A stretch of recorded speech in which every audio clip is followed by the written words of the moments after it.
tiis na lang po tayo. At bago mag-rapture, baka mapa-aircon na natin tong church building. Kaya ipag-pray nyo na huwag muna mag-rapture. Amen? Pero siguraduhin mo, nakasama ka sa rapture. Kasi kapag hindi ka kasama sa rapture, mainit ang patutunguhan mo sa impyerno. Kaya naman, ang Panginoong Kristo, inalay niya ang kanyang buhay para magkaroon tayo ng tagapagligtas na ang taong papunta sa impyerno dahil sa kasalanan ay magkaroon ng tagapagligtas. Si Kristo ang kailangan ng tao, hindi relihiyon para maligtas. Hindi mo kailangan gumawa ng mabuti para ka maligtas dahil yung gagawin nating mabuti, kulang yan. Sabi ng Bible, yung mabuting gawa natin ay maruming basahan lang sa harapan ng Diyos. Paano mong ipagyayabang sa harapan ng Diyos yung gagawin mong mabuti kung ang tingin ng Diyos ang ginagawa mong mabuti ay maruming basahan? Kanina po meron pong hindi magandang amoy doon sa CR namin at we find out, English yun, yung palang basahan na ginamit ko kahapon, sinabit ko doon, hindi nabanlawan. Kaya ang ginawa ng misis ko, kinusot niya ng kinusot. Ngayon, pagpasok niyo po doon sa CR na yan, ng CR nating lahat, mabango na po. Amen? Ano ang ipagyayabang, ha? Nagbibigay ka ng bonggo sa kapitbahay kapag Biyernes? Maruming basahan yan sa harapan ng Diyos. Kaya lang umiinam yung ating ginagawa kapag tayo ay tumanggap na sa Panginoon, pag tayo naligtas na, dahil yung righteousness na ni Kristo, yung nakikita sa atin. Kaya umuokay na tayo sa harapan ng Diyos. Kaya sinasabi na ng Diyos, anong gawin mong paglilingkod, hindi na mawawala ng kabuluhan. Counted na. Amen? Pastor, sumusunod naman ako sa mga sakramento. Hindi ganun eh. Walang ganung turo ang Diyos para ka maligtas. Sabi ng John 14:6, I am the way, the truth, and the life. Walang makakapunta sa Ama kung hindi sa pamamagitan ni Kristo. Kaya kung ayaw mo ng mainit, tanggapin mo si Kristo bilang tagapagligtas. And the Bible tells us, kaya niya tayong baguhin from glory to glory. Kaya tayo mayroong church, meron tayong worship, pinag-uusapan ng truth para tayo baguhin ng Diyos from glory to glory. Hindi pa tayo perfect, kaya kailangan natin ng gabay ng Bible, ng Word of God. Kailangan natin ng gabay ng Holy Spirit. Kailangan natin ng preaching of the Word. Kailangan natin ng Word of God. Because faith cometh by hearing and hearing by the Word of God. We need the Word of God. Walang magsasabi na Kristiyano na hindi niya kailangan ng Word of God. Magugutom ka, hindi ka lalago, hindi ka lalakas dahil ang Word of God, pagkain ng ating kaluluwa. Ang kaluluwa ng Kristiyano yung nakakilala sa Panginoon.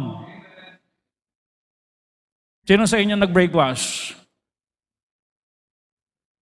Nakakahina yan.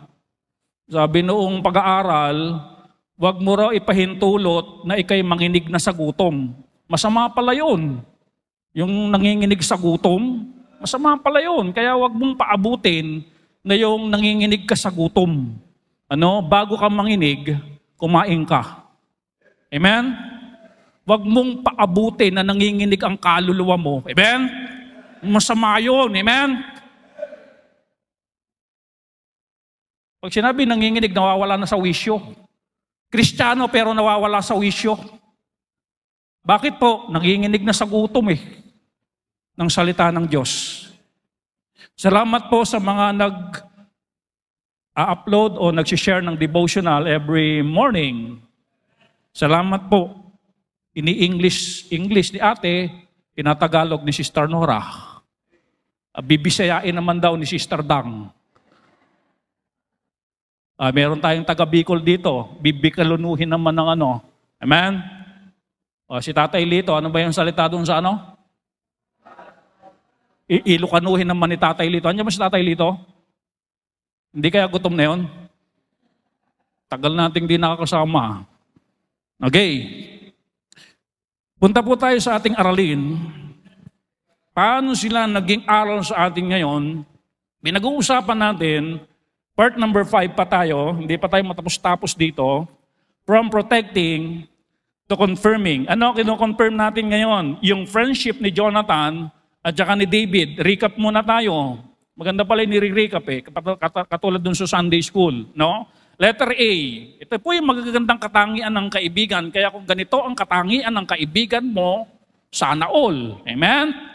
Okay, letter A. Magandang katangian ng kaibigan, laging nandiyan, lalo na sa panahon na kailangan. Letter B. Ang magandang katangian ng kaibigan, laging nagbibigay ng benefit of the doubt, hindi agad kumakampi sa sumbong ng kaibigan. Baka mamaya sumbong ng sumbong, siya pa mali, tapos kakampihan mo agad. Ano po? Pumapagitan muna hanggang hindi pa alam ang tunay na nangyari o ang katotohanan. Letter C. Ang magandang katangian ng kaibigan, kumikilala sa Diyos, naniniwala sa Diyos, priority ang Diyos, nasa gitna ang Diyos, nasa puso ang Diyos. Letter D. Ang magandang katangian ng kaibigan, honest, tapat, nagsasabi ng totoo, hindi ng kathang isip lang, lalo na kapag ka nagsusumbong. Letter E. Magandang katangian ng kaibigan, nakikinig, naninimbang kung sino ang nagsasabi ng totoo. Letter F. Ang magandang katangian ng kaibigan, kung mayroon naman maitutulong, bakit hindi? Letter G. Yung pinag-usapan natin nung Sunday, ang magandang katangian ng kaibigan, tagumpay mo, tagumpay niya. Kawalan mo, kawalan niya. Pagkakaibigang walang inggitan. As I said last Sunday, napaka-rare ng ganitong katangian ni Jonathan at saka ni David. Pero ako naman ay naniniwala sa panahon natin, meron pa namang ganito. Amen? At sa biyaya ng Diyos, pwede itong mangyari sa bawat buhay po natin. Itong mga katangian nung magkaibigang David at saka nitong si Jonathan. Ngayon po, dako tayo. Ano po ang letrang susunod sa G? O. Ay, bingo pala yun. Ano po? H. Pinapatawa ko lang kayo eh. Pero ang daming nakarelate napaghahalata Amen? O umimin pa talaga. Letter H. Ang magandang katangian ng kaibigan, tapat at mapagkakatiwalaan. Iyon ang matindi rito. Meron pong nakalagay dito, basahin ko po sa inyo. Kung mayroon po tayong mahalagang ibibilin, sigurado po, doon natin ibibilin sa alam nating tapat at mapagkakatiwalaan. Amen? Alam nyo, madaling araw nagising siguro ko ng mga 2:00. Nung pagbalik ko sa higaan, kasi nag-CR ako bago ako tuloy ang makatulog, siguro mga 3 beses ako nag-CR Di ko alam kung bakit ganon. Dala siguro ng kagwapuhan yung ganoong Di ko alam Abay, nagising ako 2:00. Nag-CR ako. Abay, paghimlay ko, bigla kong naalala kung napatay ba yung mixer at saka itong speaker at saka itong mga receiver at saka itong mga transmitter. Wala kasi yung audio man natin Nako, nung inisip yun, hindi na ako nakatulog.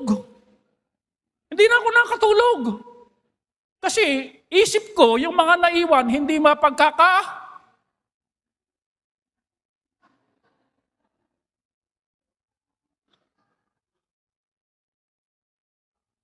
Pero nagkamali pala ako. Amen? Mga responsible pala sila. May bawi, kinabahan Nag-chat ka agad ako kay Tatay Januel. Madaling araw po ako nag-chat, kung maalala niyo po. Sabi ko, Tatay Januel, paki-double check niyo nga po yung mixer natin at saka yung ating speaker. Baka kinabukasan wala tayong gamitin. Ano po? Magme-megaphone na lang ako dito. Well, of course, dadalhin na po yan sa taas. Kaya yan po yung ating laging i-check, i-double check. Amen? Okay. Di po ba tama ito? Kung meron kang mahalagang bilin, ibibilin mo yan sa mapagkakatiwalaan. At bago mo siya pagkatiwalaan, una dapat niyang karakteristik, tapat. Sabi, hindi ka magtitiwala sa hindi mo pagkakatiwalaan sa isang tao kung hindi naman tapat ang tao. Yan pag-uusapan natin ngayon, faithful. Sabihin nyo nga po, faithful. Or faithfulness. Katapatan. Alam niyo po, ito pong usaping ito, sa panahon natin, parang hindi na uso. When we talk about ngayon sa politics, sa mga kumakandidato, karamihan hindi lahat karamihan sa kanila, hindi na tapat sa budget, sa pera. Baliwala na sa kanila yung katapatan sa pera. Tama po. Sa panahon natin, lalo na yung mga sikat, mga artista, tulad ng nasa harapan nyo, pero hindi man lahat, hindi na sila nagpapahalaga sa katapatan when we talk about relationship. Alam nyo, tingnan nyo ito. Pag kayo ngayon ay nag-Google, i-type nyo yung salitang unfaithfulness, ang lalabas dyan, pagtataksil, pagtataksil, pagtataksil, pagtataksil. Sa English, betrayal. Di mo, pag tinanong mo si Google ng unfaithfulness, ang lumalabas ganon. Meaning to say, sa mundong ginagalawan natin, yung salitang faithful, yung salitang faithfulness, hindi na yan mahalaga sa kanila. Pero tandaan natin mga kapatid, pag sinabi ng Diyos na mahalaga, kahit hindi uso sa mundo, pag sinabi ng Diyos na mahalaga, mahalaga. At kung sino man ang dapat magpapahalaga ng salitang faithful or faithfulness, ito'y walang iba, dapat ang mga Kristiyano. Church, hold on. Kung ano ang sinabi ng salita ng Panginoon. Stand firm! Kung ano ang sinabi ng Panginoon na mahalaga sa Kanya.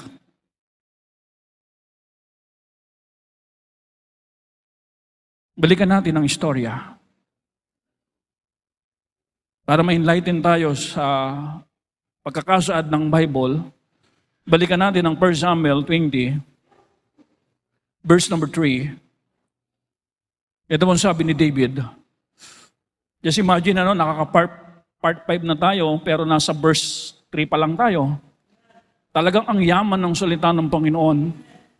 Mayaman, marami kang mapipitas Talagang pagkain talaga, napakasustansya. Okay, let's read.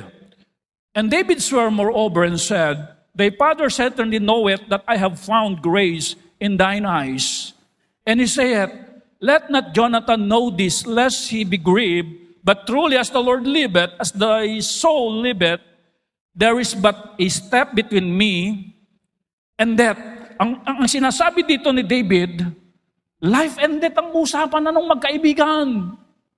Nagtatapat itong si David, alam mo, Jonathan, matalik kong kaibigan, yung sinasabi ko sa iyo, nagtatapat ako sa iyo, ang kamatayan na isang hakbang lang sa akin. Ganun lang kalapit ang kamatayan ngayon sa buhay ko.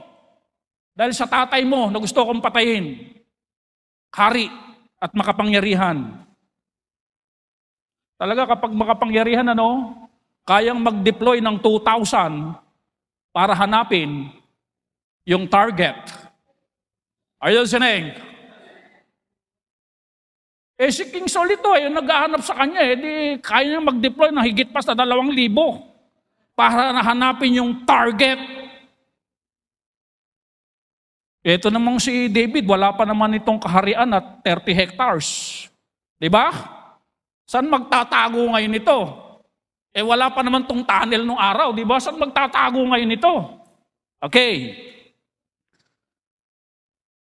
Verse number 4. Ito ang kagandahan kay Jonathan. Meron siyang discerning spirit kung sino ang nagsasabi ng truth. Verse number 4, Then said Jonathan unto David, Whatsoever they so desire it, I will even do it for thee. Ano po? Na-discern niya na talagang life and death itong sinasabi ni David. Sabi ni Jonathan, ano man ang iyong naisin, ang iyong kaluluwa, I will even do it for thee. Gagawin ko. Tutulungan kita. Yun po sa panahon na kailangan ng kaibigan ng tulong, bakit hindi? Lalo na ang pinag-uusapan na rito, life and death ang concern dito. Ano po? Ito na po. Here's David. May mahalaga siyang bilin kay Jonathan. Na alam niya sa sarili niya na itong kaibigan niya na si Jonathan, tapat at mapagkakatiwalaan. Here's the bilin. Sabi ni David, verse number 5 ng chapter 20 ng 1 Samuel, umaandar na ang antok, pero paglabanan natin. Amen? Woo! Amen!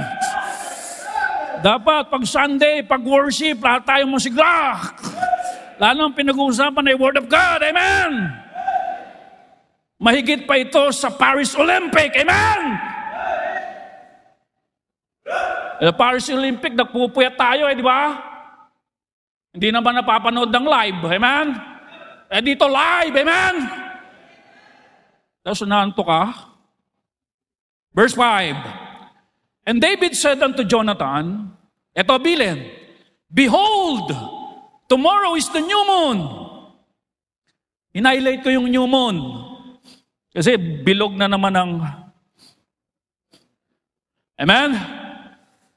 And I should not fail to sit with the king at meat, but let me go, that I may hide myself in the field unto the third day at even. Hinighlight ko para yan muna yung aaralin natin. Sunday school muna tayo. Amen? Yung pong new moon sa bansang Israel, ang ibig sabihin po nito, yung beginning of each month, the Israelites gathered to celebrate the new moon. Halimbawa, yung first day ng buwan, ng bawat buwan, ay saktong-sakto preaching natin, September 1 ngayon.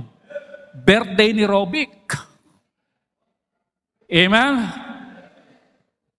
Ma'am Lucy, sa ano pa yan Tsaka si Len pala, birthday ngayon, Ang daming mga segue ngayong umaga, Okay, ang tawag dyan para, amen? Para tayo ay makapakinig ng gusto. Amen? September 1, ang ginagawa ng mga Israelita, ewan ko kung ginagawa pa to, Kuya Will, sa bansang Israel, hindi na ginagawa ngayon. Tuwing unang araw ng buwan, nagkakaroon sila ng family gathering. May fellowship sila. And then nagkakaroon din sila ng pagkakataon na mag-offer sa Panginoon. At kaya nila ginagawa yung pag-gather sa lamesa ng mga mahal sa buhay, ng pamilya, para diin ma-dedicate nila sa Panginoon yung buwan na yon, na darating na yon, na buwan na yon. Kaya napaka talaga ng mga Israelita, ang daming festival, ang daming mga fiesta. Ano po? Okay. At kung minsan, itong gathering na ito ay tumatagal ng 2 araw. Ano po? Marami silang holiday. marami silang walang pasok. Amen? Kaya sinabi ni David, ako'y magtatago sa field ng 3 araw. Ngayon, sabi niya ganoon.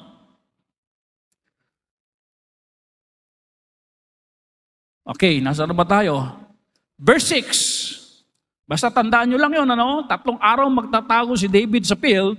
Verse 6. Ngayon, kasi si David kasama na sa pamilya ni King Saul kasi manugang ba tawag doon? Manugang na siya eh. Verse 6.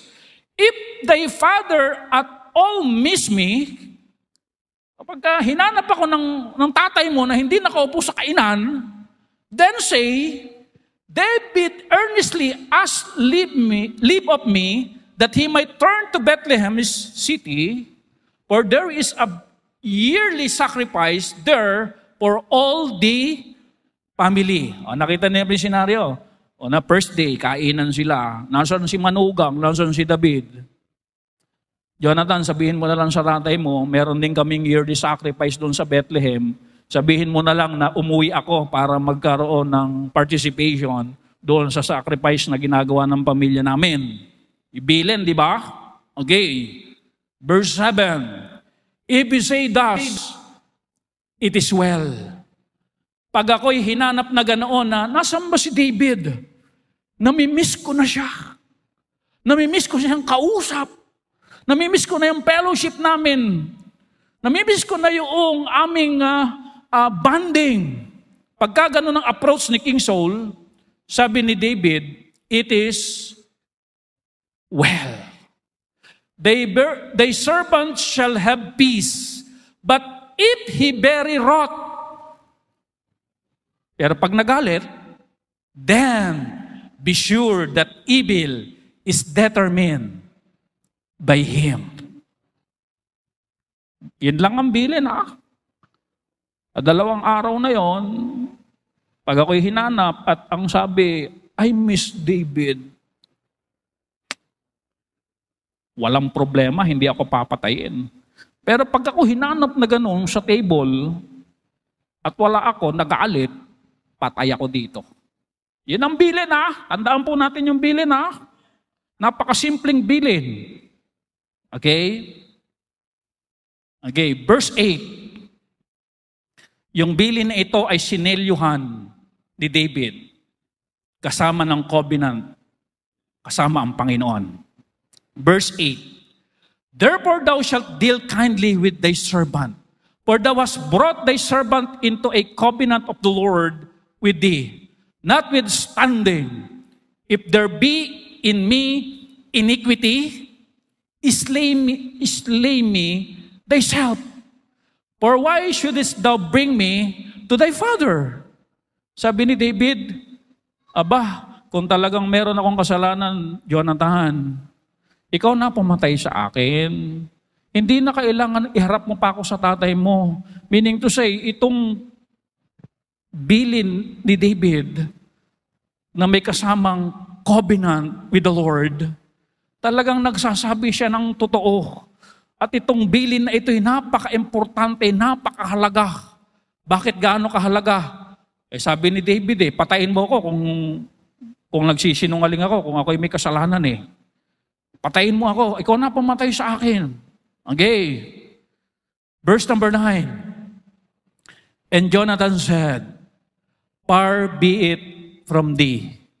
For if I knew certainly that evil were determined by my father to come upon thee, then would not I tell it thee. Mapagbibilinan? Yes. Tapat itong binilinan? Tapat. Sabi ni Jonathan, kung talagang papatayin ka ni tatay, hindi pwedeng hindi ko sa'yo sabihin. Hindi ako maglilihim. Hindi ko ito ipagtatakpan. Dahil si Jonathan ay tapat at mapagkakatiwalaang kaibigan. Amen. Nagsasalansan pa lang po tayo ng kwento. Amen? Ngayon, Tapos na si David magbilin. Habang nagbibilin itong si David kay Jonathan, ito namang si Jonathan, nakaisip ng magandang plano kung papaano niyang ihahatid ang balita kay David na magtatago ng 3 days sa field. Ito plano ni Jonathan. Verse 21. Nandyan ba? Ayan. And behold, I will send a lad. Susugo ako ng aking tauhan, ng bata, saying, Go, find out the arrows. If I expressly say unto the lad, Behold, the arrows are on this side of thee, take them, then come thou, for there is peace to thee, and no hurt, as the Lord liveth. Nakatago kasi si David eh. Papana akong ganon, patatakbuhin ko yung bata. At pag sinabi ko, on this side of thee. Yun ang sasabihin ko ha. On this side of thee. Kapag David, yan ang narinig mo. Ibig sabihin, safe ka. Hindi ka papatayin. Verse 22, But if I say thus unto young men, Behold, the arrows are beyond thee, go thy way, for the Lord hath sent thee away. Pero David, pag pumana akong ganon, malapit yan sa taguan ni David yung pana niya eh. At pag sinabi ko doon sa lahad, sa batang kasama ko, beyond thee, magbalot-balot ka na. Papatayin ka ni tatay. Well, of course, pag binasa na po natin, pababa ang talata, nakikita po natin yung reaksyon ni King Saul, confirm, nais patayin ni King Saul si David. Kaya itong si Jonathan, mapagkakatiwalaang kaibigan. Napakahaba kasi nung talata, kaya hindi ko na inilagay dyan eh. Baka mag-Bible reading na lang tayo sa haba. Ano po? Meaning to say, Sir Jaime, sinabi ni David, o ni Jonathan kay David, na talagang papatayin siya ni King Saul. Wow, napakabuti namang kaibigan nare. Talagang tapat at mapagkakatiwalaan. Amen? Alam niyo mga kapatid, yung mga halimbawang ganito sa Biblia, talagang aral sa atin ngayon. Ibig sabihin mga kapatid, sa Bible talaga, pinagpapahalagahan ng katapatan. Isinulat ito eh. Bakit isinulat? Para maging aral sa atin. Old Testament pa lang, gustong-gusto na ng Diyos talaga yung karakter ng isang tao na faithful, tapat, para pagkatiwalaan. Ang foundation ng pagtitiwala, katapatan. Kaya nga po, faithful yung ating pag-uusapan maya-maya lang. Okay. Ngayon po, kung si Jonathan ay kaibigang mapagkakatiwalaan, how about David? Si David ba, bilang kaibigan ni Jonathan, mapagkakatiwalaan ba siya? Itong si Jonathan, nagbilin din kay David. Pinagkatiwalaan din ni Jonathan si David. Ano po ito? Verse 14. 1 Samuel 20, verse 14. And thou shalt not only while yet I live, show me this kindness, or live, show me this kindness of the Lord, that I die not. No? David, yung kabutihan mo sana, hindi lang yung ako'y buhay ngayon. Yung kabutihan mo sa akin, wag lang sana ngayon. Amen? Dapat ganun ang kaibigan, friend, di ba? Yung panglilibre mo sa akin, dapat hindi lang ngayon, Amen? O friend, yung kabutihan mo sa akin, wag lang hanggang ako'y buhay. Amen? Bilin? Ito, bilin. Verse 15. But also thou shalt not cut off thy kindness from my house. David, baka pwedeng ang iyong kabutihan na extend mo pa sa aking tahanan, sa aking pamilya. Hanggang kailan? Forever. Grabing bilin ito. Grabing tiwala ito kay David, ano? David, baka pwedeng ilaga ko sa iyo yung pamilya ko, yung kabutihan mo sa pamilya ko hanggang forever. Ang tawag talaga dito, BFF. Sabihin nyo nga po, BFF. Best friend. Forever. Nalaman nyo na ngayon na meron pala talagang ganun, ano? Amen? Okay. No, not when the Lord hath cut off the enemies of David, everyone from the face of the earth. Question. Itong bilin ni Jonathan kay David, ginawa ba ni David? Let's find out. Kung tapat ba talaga ito na pagbilinan at mapagkakatiwalaan ba sa mga bilin si David? Let's find out. Lundag po tayo sa 2 Samuel 9 verse 1. Ilalatag lang natin para alam natin yung istorya na meron talagang katapatan itong si Jonathan. Ngayon ang ating kino-confirm, ito bang si David may katapatan ba to? Bilang kaibigan, mapagkakatiwalaan ba? Okay lang po ba yun? Ilalatag muna natin. Okay. E di kung hindi, uwian na. Okay, verse 1. And David said, nung hari na si David, dito, and David said, is there yet any that is left of the house of Saul, that I may shew him kindness for Jonathan's sake? Nung makaangat na si David, nung maging hari na si David, eto siya, tutupad siya.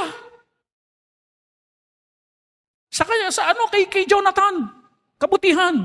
Sabi ni David, meron pa bang natirang lahi ni King Saul? Para mapakitaan ko ng kabutihan for Jonathan's sakes. Siyempre, sa kaharian, marami talagang mga tolits at saka marites. Alam na alam yung mga buhay ng mga tao nakapaligid, di ba? Di nawawala yan Sabi ni Siba, meron pa po, mahal na hari, anak ni Jonathan na lumpo. Sabi ni David, nasaan siya ngayon? Sabi ni Siba, he is in the house of Machir. Ang ginawa ni David, nagpadala siya ng 2,000 na sundalo. Hindi. Never mind. Amen? Tinitiyak ko lang kung nanonood kayo ng balita. Para sunduin si Mephibosheth. Verse number 6 ng chapter 9 ng 2 Samuel. Now, nung madala na, now, when Mephibosheth, the son of Jonathan, the son of Saul, was come unto David, he fell on his face and did reverence. And David said, Mephibosheth? And he answered, behold, thy servant. Ako nga po, ang inyo pong lingkod. Verse 7. And David said unto him, fear not, for I will surely shew thee kindness. Kaninong dahilan? For Jonathan thy father's sake. Amen? Napakabuti ng ganitong klaseng kaibigan, Amen? Yung bang may kaibigan ka, best friend mo, namatay na yung kaibigan mong best friend, pero inaalam mo pa rin ang sitwasyon ng mga anak na naiwan at pamilya. Amen? Amen? Dahil bilang pagtanaw ng inyong pagkakaibigan nung pumanaw na iyong kaibigan. Amen? Hindi yung mawala na yung kaibigan, hanggang doon na lang din. Pero itong pagkakaibigan ng dalawang ito, napakagandang halimbawa ng pagkakaibigan. And will restore thee all the land of Saul. Wow!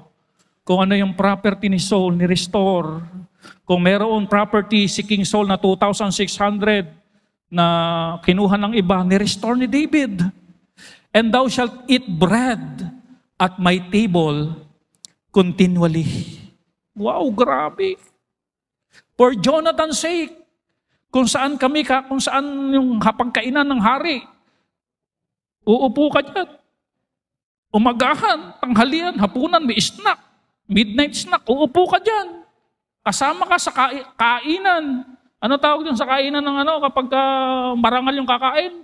Presidential table ba yun? Kakain ka dyan. For Jonathan's sake. For Jonathan's sake. Amen. Amen. Noong araw, ito na po tayo sa ating puntos. Na-confirm na ba natin, na-establish natin, tapat si Jonathan, napagkatiwalaan? Si David, tapat, napagkatiwalaan eh. Amen. Gandang aral, di ba? Noong araw, uso ang harana. Iyang mga katagang, o ilaw, sa gabing malamig, wangis mo'y bituin sa langit. Uso noon yun. Amen? Ngayon, uso pa ba ang harana? Hindi na. Marami ng taong nabubuhay dito sa Pilipinas, hindi na mahalaga sa kanila ang harana. Hindi na uso.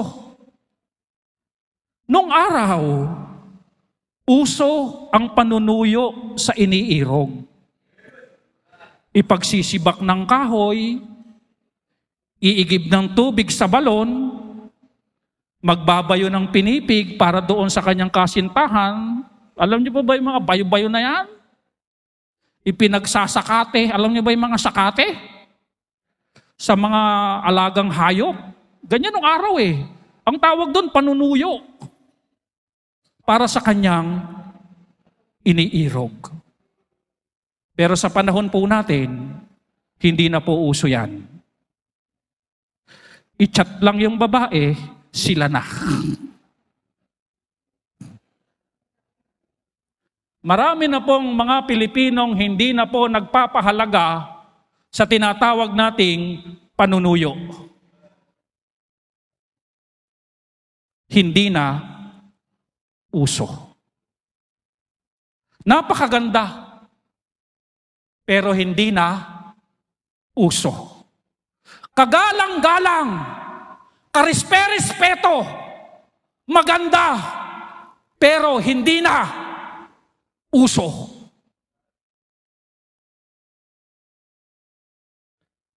Disente, respeto sa magulang, respeto sa nililigawan, maganda, pero hindi na uso.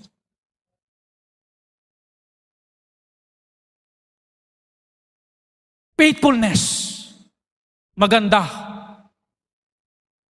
pero uso pa ba?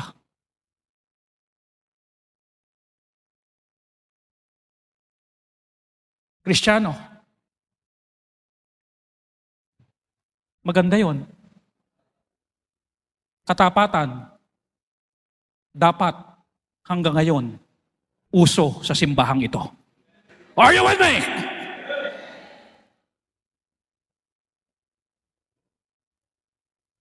Marami pong simbahan ngayon, di na uso yun. I pray to the Lord. Ang Berean Bible Baptist Church, Purok 6. I pray, until now, uso pa sa atin ang katapatan. Nasa puso't isipan pa rin natin na maganda, tama, kaluguran sa harapan ng Diyos ang isang Kristiyanong matapat sa Kanya.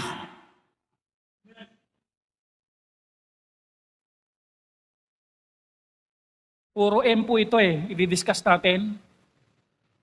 Money. Unahin natin money.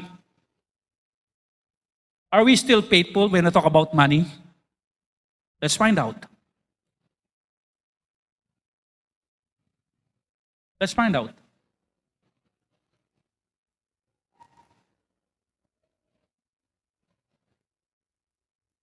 Wag. Ministry pala muna. I'm sorry. Mamaya na yung pera. Baka magmukha tayong pera. Ministry muna, amen? Medyo godly muna, amen? Okay, ministry. When we talk about ministry, 1 Corinthians chapter 4, verse 1, ito po yung context para maintindihan natin yung verse 2. Okay. Let a man so account or consider us, sabi ni Paul, i-consider nyo kami na ministers of Christ, na kami ay mga lingkod ng Panginoong Kristo, steward of the mysteries of God. Kami ay mga katiwala ng mga hidden truth ng Diyos. When we say mysteries, mga hidden yan eh. Mga hidden truth. Kaya sabi ni Paul sa mga taga-Korinto, sa Church of Corinth, ibilang nyo kami na mga mga ministro ni Kristo at katiwala ng mga hidden truth ng Diyos. Ibilang nyo kaming ganun. Kami mga katiwala. At bilang katiwala, verse 2 tayo, na madalas kino-quote, moreover, it is required in steward, at bilang katiwala kami ng hidden truth, required sa amin na maging ano daw po? Faithful.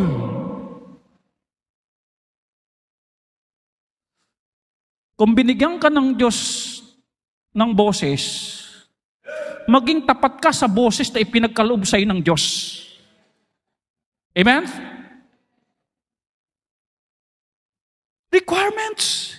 Mahalaga sa Diyos. Ito po yun eh. Sabi ni Paul, required sa pinagkakatiwalaan na maging tapat. Kung ano meron tayo ngayon mga kapatid, ipinagkatiwala lang ng Diyos sa atin yan. Kung meron tayong oras, ipinagkatiwala lang ng Diyos ng oras sa atin. Kung meron tayong lakas, buhay, trabaho, relasyon, ipinagkatiwala sa atin ng Diyos yan. At requirements sa pinagkakatiwalaan, maging tapat ka. Tanong, faithful pa ba tayo sa oras? Uso pa ba sa atin ang faithfulness sa oras? Pakitingnan nyo nga po katabi nyo. Are you listening?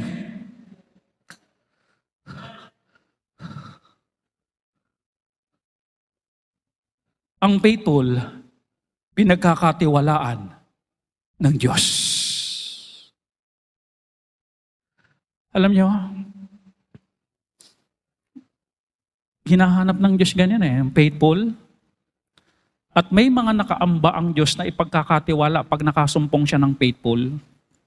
Nahanap niya muna, faithful ba ito? Bago ko ipagkatiwala ito, faithful ba ito? Requirements ng Diyos yun eh. Bago ko ito ipagkatiwala, faithful ba ito? O tingnan niyo po ito. When we talk about ministry, nasa ministry po tayo. Sabi ni Paul kay Timothy, by the way, naalala ko yung preaching ko nung Sunday, Titus ako ng Titus. Si Paul nga pala ang nagsulat ng Titus. Kumbaga, iba yung nasa isip ko, iba yung nasasabi ko. Kinukorek lang natin, yung sa Titus. Ano po? Okay. 2 Timothy 2, verse number 2. Yan. Kaya naman si Antok. Amen. Tapigin mo na katabi. Mabanat na naman eh. Hindi pa tayo tapos. 2 Timothy 2, verse 2. And the things that hast heard of me among many witnesses, the same commit thou to faithful men. Yung ministry, sabi ni Paul, Timothy, yung narinig mo sa akin, among many witnesses, yung God's word, yung doctrine, wag mo kani-kanino ibibigay. Maghanap ka ng faithful. Maghanap ka ng tapat. Who shall be able to teach others also. Just imagine mga kapatid, ang ministry, hindi basta-basta kung kani-kanino ibibigay. Dapat ang pagbibigyan, tapat. Kaya sabi ko nga sa inyo mga kapatid, hanggang ngayon dapat dito sa Berean Bible Baptist Church, uso pa rin ng katapatan.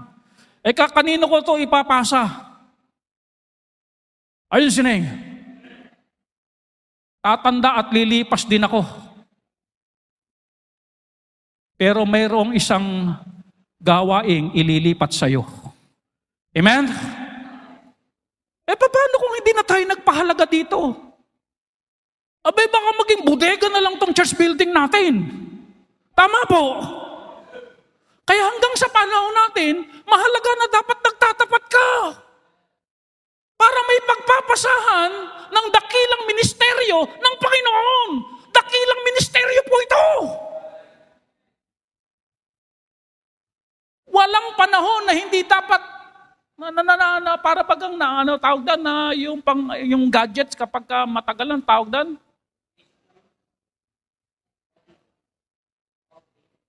Meron pa isang term Phase out, ano pa? Obsolete na. Hindi dapat nagiging obsolete. Tama, no?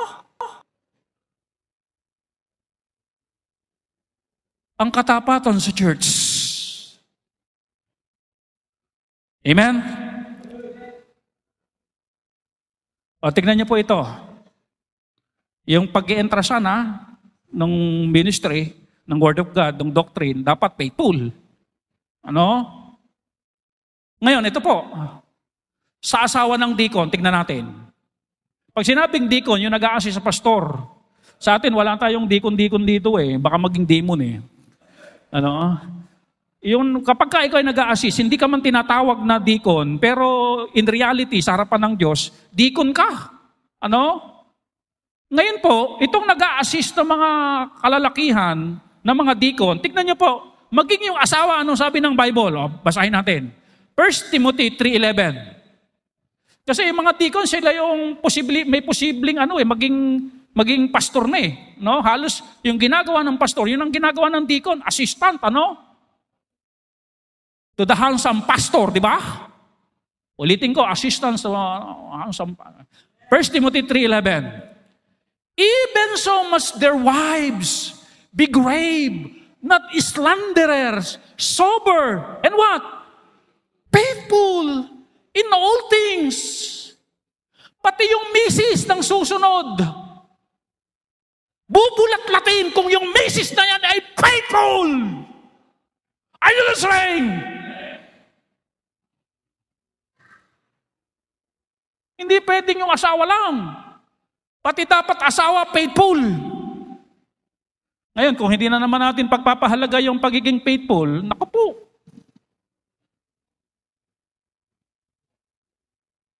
Ito pa. Ang mga anak ng mga naglilingkod. Titus 1:6. If any be blameless, the husband of one wife, having what? Faithful children, not accused of riot or unruly. Nakita niyo po yung kabuuan kung paano nagpapahalaga ang Diyos na maging tapat ang lalaki, maging tapat yung asawang babae, maging tapat yung mga anak. Diyan, ibibigay ang gawain, ang dakilang gawain, sa pamilyang yan, ibibigay ang gawain. Amen? Kaya yung standard ng gawain, mataas talaga. Dahil standard dito ng Diyos.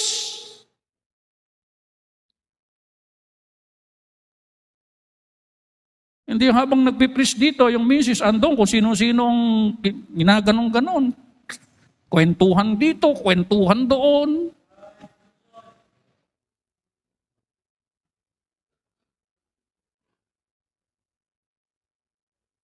Church, uso pa ba ang faithfulness sa church? I pray to the Lord, until now, uso sa atin ito. Okay, punta tayo sa pera. Ministry, and then money. Meron ako nakadiscover, inaral ko po ito sa biyaya ng Panginoon. Matthew chapter 25, verse 20. Alam natin ang istorya, merong isang mayaman, tinawag niya yung 3 alagad niya, binigyan niya ng 5 talents, binigyan niya ng 2 talents, at binigyan niya ng 1 talent. Verse 20. And so he that had received 5 talents came and brought other 5 talents, saying, Lord, thou hast delivered unto me 5 talents. Behold, I have gained beside them 5 talents more.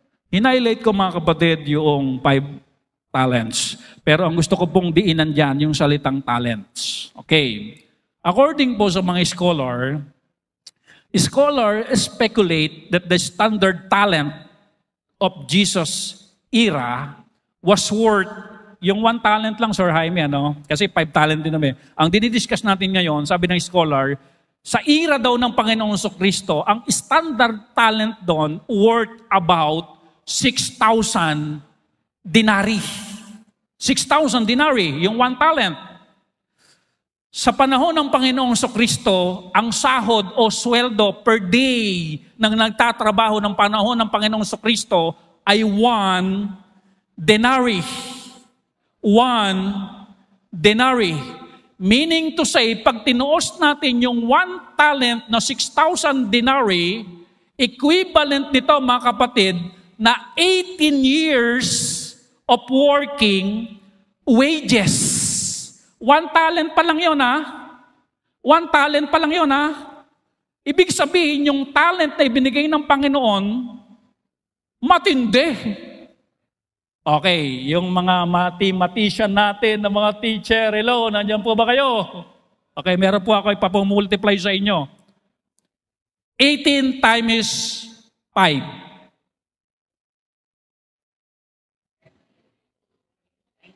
90. 90, ano? Salamat po sa ating mga teacher. Ang bibilis, ha? Ano? Amen. Amen. Mga pagod pa yan. Amen. Mambira, parang may calculator sa isip. Bigla lang po, pindot-pindot. Ganun eh. May calculator lang. 90. Ibig sabihin, yung 5 talents, 90 years na sahod. Yung ibinigay ng Panginoon sa Kristo, 90 years na hindi ka magtrabaho, may kakainin ka.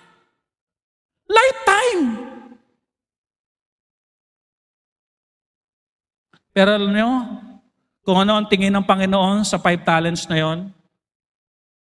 Verse 21. His Lord said unto him, Well done, thou good and faithful servant. Thou hast been faithful over what? Few things. Ito na po tayo. 90 years na hindi ka magtatrabaho, ang daming pera noon. Pero ang tingin ng Panginoon, few things. Maliit lang yan. Konti lang yan, yung 90 years na hindi ka na magtatrabaho, kakain ka, parang si Yulo. Konti lang yan. Amen? Alam niyo kung minsan kung bakit tayo nagiging madamot? Ang tingin natin sa pera malaki. Are you with me? Pero alam nyo, kapag ang pananaw natin, pananaw ng Panginoon, titignan natin ang pera kahit gaano pa kalaki. Few things. Sabihin nyo nga po, few things. At kapag few things ang tingin mo sa pera, hindi mo yan ipagdadamot. Magiging tapat ka talaga sa pagbibigay. Kasi few things eh. Tignan mo to, sir. Few things lang yan, sabi ng Panginoon. Naging tapat ka sa maliit na bagay. I will make the ruler over many things. Alam mo, anak ko, konti lang yan. Pero alam mo ba yung konting yan, pag naging tapat ka, kaya pa kitang bigyan ng mas marami dyan. Huwag mong ipagdamot yung konti. Huwag mong ipagdamot ang konti. Well, of course, yung mga sumunod na talata, lalaktawan na natin ito. Yung binigyan ng 2, etc. Laktawan na natin yan. Ibig sabihin, ang faithful, kaya pang largahan ng Diyos ng mas marami pang blessing. Amen? Kaya po yung mga first fruit natin, yung mga tithes and offering natin, kapag ka na kapatid hanggang ngayon nahihirapan ka maging tapat dyan. I pray to the Lord ng kaisipan mo ay maging kaisipan na biblikal, na ang tignan mo kung ano man yang nasa iyo ngayon, few things.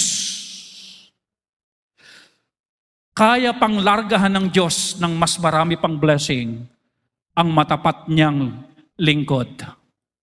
Sabi ng Proverbs 28 verse 20, a faithful man shall abound, what? With blessings. But he that maketh haste to be rich shall not be innocent. Ang sabi ng Bible, yung tapat, naku po, kakargahan ng Diyos ng mga pagpapala. Karga, sige, karga. At sabi din dyan, pero yung nagmamadali na yumaman, ang linggo'y ginagawang Lunes. Are you listening? Yung nagmamadaling yumaman, sabi ng Bible, hindi innocent yan. One thing is sure, may anomalya yan. Di po ba? Hindi innocent yan. May foul na ginagawa yan. May unfaithfulness na ginagawa yan. Hindi innocent yan. Pero yung faithful, abound with blessing. Mahalaga sa Diyos ang faithful. Amen? Amen? Abound with blessing. Saglit na lang po. Pangatlong M. Amen? Kaya nga mayroon tayong talata sa Bible na pagkatiwalaan sa maliit, pagkakatiwalaan sa malaki. Kung anong ginagawa mo sa maliit, ganun din ang gagawin mo sa malaki. Okay. It's about faithfulness. Pangatlong M. Matter. Proverbs 11:13. Malapit na po tayong matapos. A talebearer revealeth secrets. Yung mga chismosa, nagre-reveal na ng mga secret, mahirap pagkatiwalaan. But he that is of a faithful spirit concealeth the matter. Pag sinabi nating matter, mga kapatid, yung mga mahalagang kwento ng buhay, yung mga mahalagang mga, di ba, yung mga pangyayari, mga mahalagang saloobin ng tao, ito raw matapat, abay hindi niya ikinukwento agad yung mga ikinuwento sa kanya. Concealeth the matter. O, listen carefully, lalo sa mga may kaibigan, madalas, may mga taong gusto lang nila na maihinga ang kanilang mga pinagdaraanan para lumawag-luwag ang kanilang pakiramdam. Even yung kanilang mga sikreto, even yung kanilang mga pagkakamali. Di po ba? Ngayon, kung sa atin sinasabi yan, no po, ang totoo, kaya niya sa atin sinabi, dahil ang tingin niya sa atin, mapagkakatiwalaan. Amen? Kuminsan may mga taong ganun eh. No? Kailangan lang nila ng tao na tapat at mapagkakatiwalaan. Kaya kung sa inyo sinasabi yan, alam mo ba kapatid, may kasalanan akong ginawa. May kasalanan akong ginawa. No?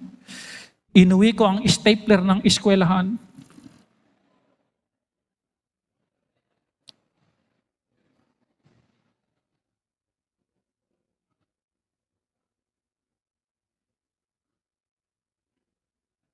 Pagka medyo mga kwentong medyo mabigat, amen? Ibig sabihin nito na pagkakatiwalaan ka. Hindi pa rin sabihin mo sa iba. Amen? Matter. Tapat ka ba pag sinabi na atin-atin lang to ha? Kasi ganun eh, kapag mabigat, may dulo yan eh. Baka pwedeng sa atin lang to ha. Huwag mo munang sabihin kung kani-kanino. Alam mo kapatid, makakaasa ka. Makakaasa ka. Atin-atin lang to. pag-uwi ng bahay, ilang oras pa lang ang lumilipas, alam na ng buong Malipangpang.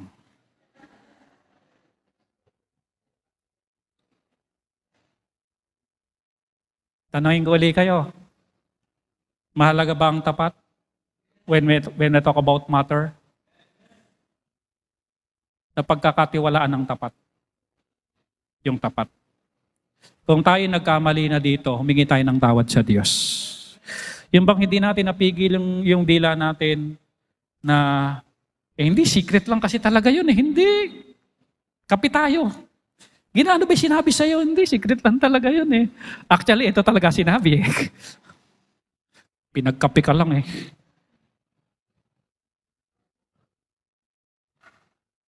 Pagka ganyan tayo dito sa church, mahalaga sa atin ang katapatan. Pagkakatiwalaan tayo ng mga matters. Hindi yung occupied space and his weight, yung matter na bigat. Amen? Mahalaga po ito. Mahalaga po ito. Tapos magpo-paste pa sa, yung bang sa Facebook, kung ano yung nasa isip.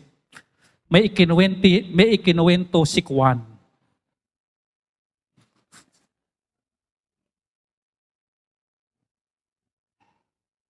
Nagtitrigger ka bang may magtatanong sa'yo? Ano yun? Sinong Juan?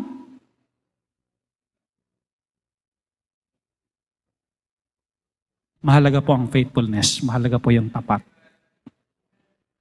Ang tapat, pinagkakatiwalaan. Ang sarap mga kapatid, yung bigat, yung masalimuot na kasalanan na ginawa, yung bang sa'yo sasabihin, sa'yo aaminin. Kaya maraming tao, maraming Kristiyano, hindi niya maibuga kasi wala siyang mabugahan. Dala na siya.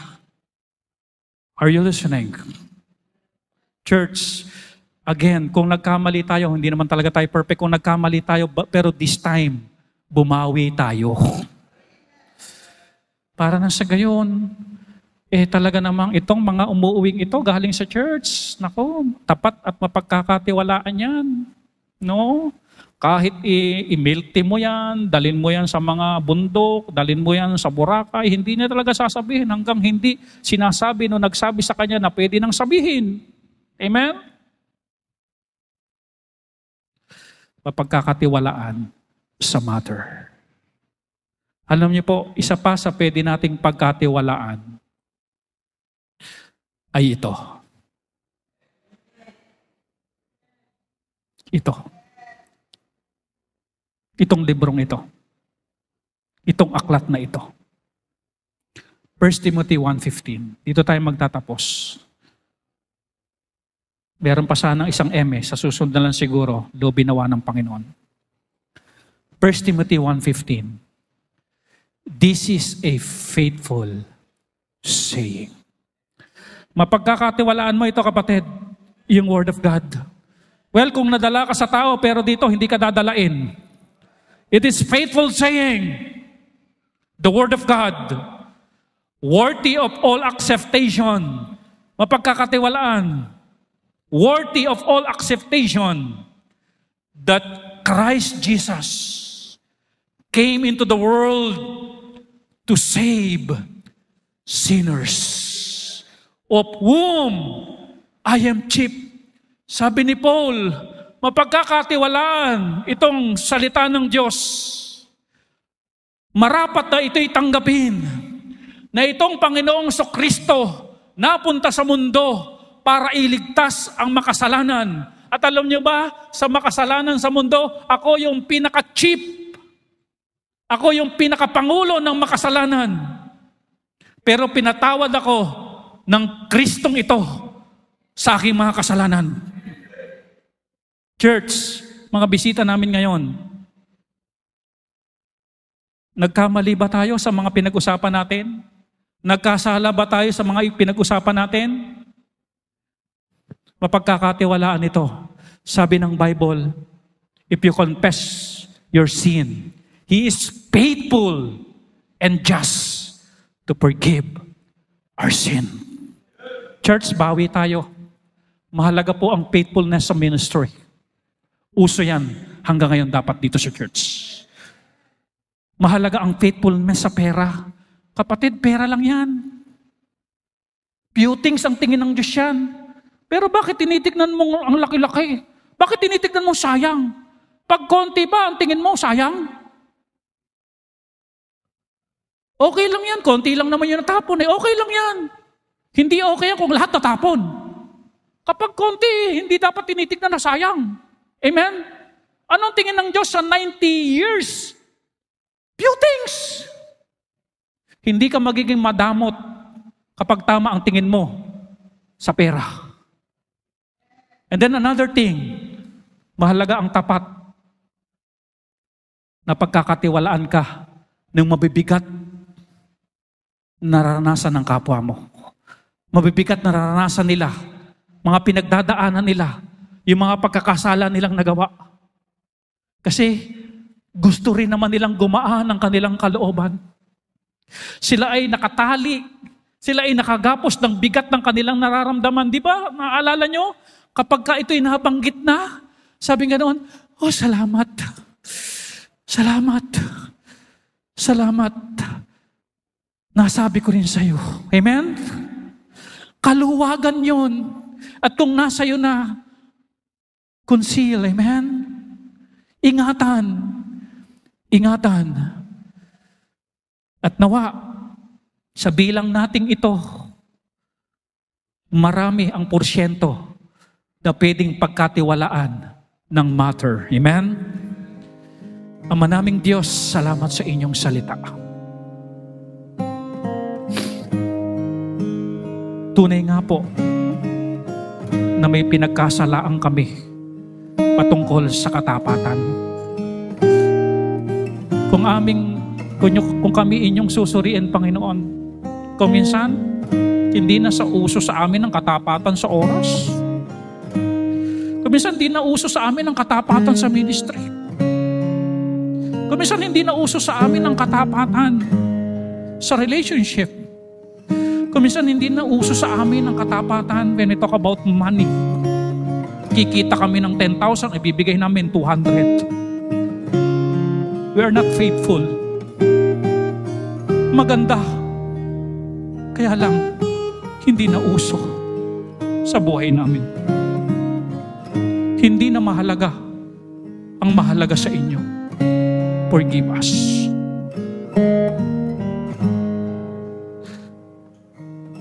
Sa mga bisitang narito ngayon, matapat ang Diyos, mapagkakatiwalaan ng Bible. Ang sabi ng Bible, ang tao'y makasalanan pupunta ng impyerno. Pero may nagbayad ng kasalanan, si Kristo, para wag kang mapunta ng impyerno. Totoo yun, tapat na sinasabi ng Diyos yun. Kailangan mo si Kristo sa iyong buhay bilang tagapagligtas. Church, kausapin muli natin ang Panginoon minsan pa. Panginoon, gusto kong ibalik sa buhay ko ang katapatan. Kung nananatili kang tapat, praise God. You talk to God, Lord. Gusto ko pang patuloy maging tapat. Biyayaan mo ko. Bigyan niyo ako ng grace. Bigyan niyo ako ng kindness. Bigyan niyo ako, Panginoon, ng mercy.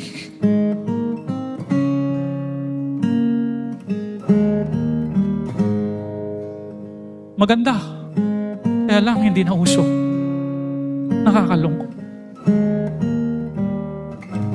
Ano man ang isigaw ng mundo, pero mananatili ang salita ng Diyos, titindig ang salita ng Diyos na importante at mahalaga sa Diyos, ang faithfulness. Ama naming Diyos, salamat sa inyong mensahe. Tulungan niyo kami na maisabuhay ito. Tulungan niyo kami, Panginoon, na makabangon sa aming mga pagkakadapa.